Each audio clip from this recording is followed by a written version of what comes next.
WhatsApp guys, welcome back once again. So दोस्तों, आज की कहानी जो एक्सप्लेन करने जा रहे हैं उसका नाम है ब्रेवमिंट। तो समय चल रहा है 1989 का। जगह है पेंसिल्वानिया का एक छोटा सा टाउन, जहाँ पे हम ग्राहम नाम के आदमी को टाउन में घूमते हुए देखते हैं, जो अपनी पुरानी कार से चक्कर लगा रहा था किसी बच्चे की तलाश में। लेकिन वो उसके साथ क्या करने वाला है ये हमें भी पता नहीं होता। अब कुछ ही देर में उसे मार्टिन नाम का बच्चा मिल जाए। मार्टिन को दोस्तों एक बीमारी है जिसमें इंसान को किसी भी तरीके का दर्द महसूस नहीं होता। वहीं घर के अंदर हम उसकी माँ को देखते हैं, जो एक नई केयर टेकर से बात कर रही होती है कि उसे कैसे संभालना है। इसके बाद जब वो बाहर आकर उसे चेक करती है तो वहां पर मार्टिन उसे नहीं दिखता। अब ये देखकर वो पूरी तरह से पागल हो जाती है, क्योंकि मार्टिन के अलावा उसका इस दुनिया में कोई भी नहीं था। वहीं हम ग्राहम को देखते हैं, जो मार्टिन को एक अबैंडन घर में लेकर जाता है, जहाँ हम एक यंग लड़की को काफी बुरी हालत में देखते हैं, जिसे ग्राहम ने पहले ही बंदी बनाया हुआ था। अब वो उस लड़की को मार्टिन के सामने ही चाकू से बड़ी बेरहमी से मार डालता है, जिसे देखकर वो छोटा बच्चा इतना डर जाता है कि उस जगह से बाहर भाग जाता है। अब ग्राहम उसे वापस खींच कर अंदर लाता है। तो दोस्तों, ये कहानी का इंट्रो होता है। अब सीन शिफ्ट होता है 5 साल बाद, जहां हम एलिसन नाम की लड़की को देखते हैं, जिसकी मॉम डैड की कुछ दिन पहले ही एक्सीडेंट में मौत हो गई है, जिस वजह से वो अपने अंकल जॉनथन के पास रहने के लिए आई है। उसके अंकल अपनी वाइफ एलेक्स और अपनी बेटी विंडी के साथ यहाँ बहुत समय से रह रहे। वो लोग एलिसन का काफी अच्छे से वेलकम करते हैं ताकि उसे अपने मॉम डैड की कमी ना खले। वहीं दूसरी तरफ हम एक टीनेजर गर्ल को कैफे में काम करते हुए देखते हैं। अब उसकी शिफ्ट खत्म होने के बाद वो घर के लिए निकल रही होती है, लेकिन तभी ग्राहम अपनी कार उसके पीछे लगा देता है। अब उस लड़की के बार बार कहने पर भी वो कार को नहीं हटाता, इसकी वजह से उसे उतरकर उसके पास जाना ही पड़ता है। पर यहाँ वो गलती कर देती है, क्योंकि जब तक वो कार में थी वो सेफ थी। वो जैसी कार से उतरती है, ग्राहम उसे भी उठा लेता है और जाकर उसी घर में हुक से टांग देता है, जैसे कि वो कोई जानवर हो। अब यहाँ पहली बार उस घर के बाहर लगे बोर्ड को देखते हैं, जो असल में एक फार्म था, जो पहले ग्राहम के डैड चलाया करते थे, पर अब यहाँ वो कुछ उल्टा ही काम करता फिर रहा है।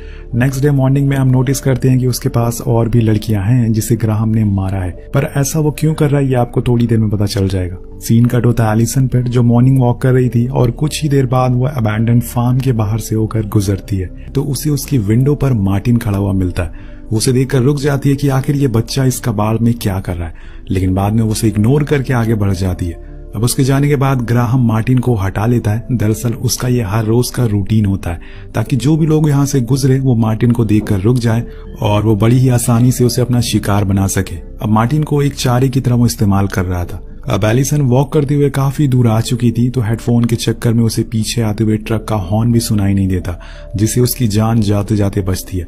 अब अगली पल उसे दूर खड़ा सैम नाम का लड़का उसे देख लेता है, जो उसकी हेल्प के लिए उसके पास आता है।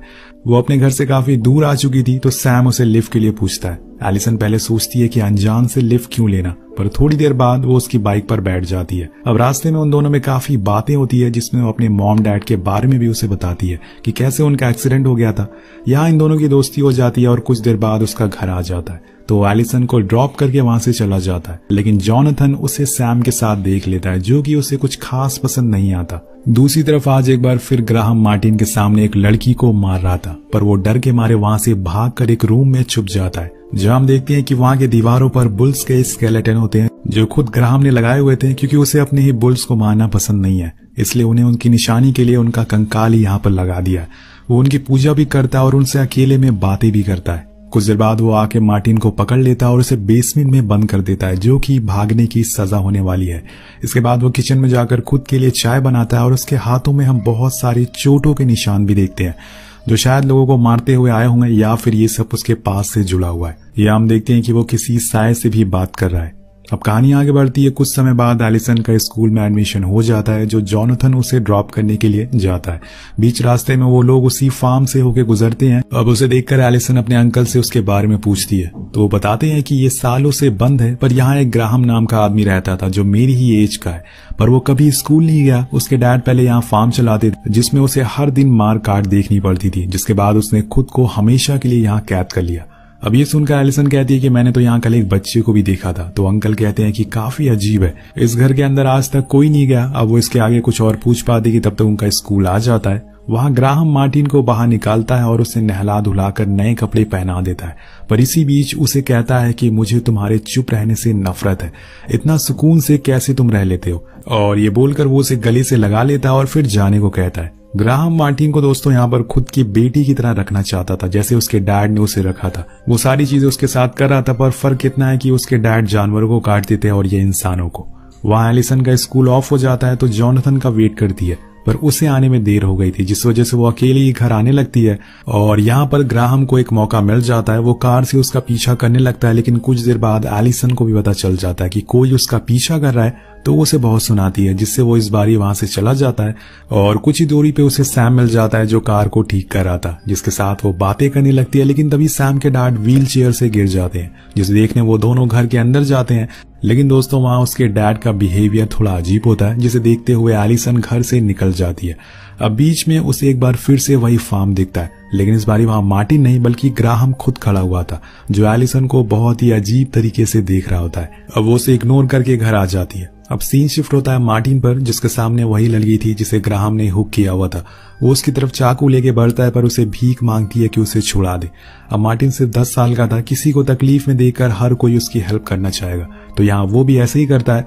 वो उसे आजाद कर देता है और दूसरे रूम में बैठा ग्राहम एक बुक में कुछ लिख रहा होता है, जिसके बाद वो अपने पीछे लगे बुल हेड से कहता है कि अगर तुम चाहते तो ये सब रोक सकते थे, लेकिन तुमने ऐसा नहीं किया, तुमने मुझे नहीं रोका। तभी उसे कुछ आवाजें सुनाई देती है, तो वो चेक करने जाता है। वहां पर वो लड़की नहीं थी, वो बाहर जाने का रास्ता ढूंढ रही थी।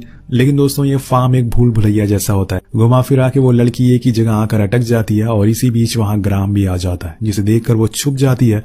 पर एट द एंड ग्राहम उसे देख लेता है और फिर वो वहां लगे हुक से उसके पैरों पर आर पार कर देता है और आधी जान तो उसकी वहीं निकल जाती है। अब यहाँ वो सारी हदें पार कर देता है। वो उसकी चेन को ले जाकर जलते हुए बर्नर में डाल देता है, जिससे वो लड़की जिंदा ही जलना शुरू हो जाती है। बाहर आकर वो मार्टिन का गला पकड़ लेता है और कहता है कि तुम्हारी वजह से ऐसा हुआ है, अपनी हमदर्दी को दफन कर दो और मजबूत बनो, तुम्हें दुनिया से लड़ना होगा। इसके बाद वो ऊपर जाता है जहाँ पे एक लाश पड़ी हुई थी जिसके ऊपर कपड़ा था।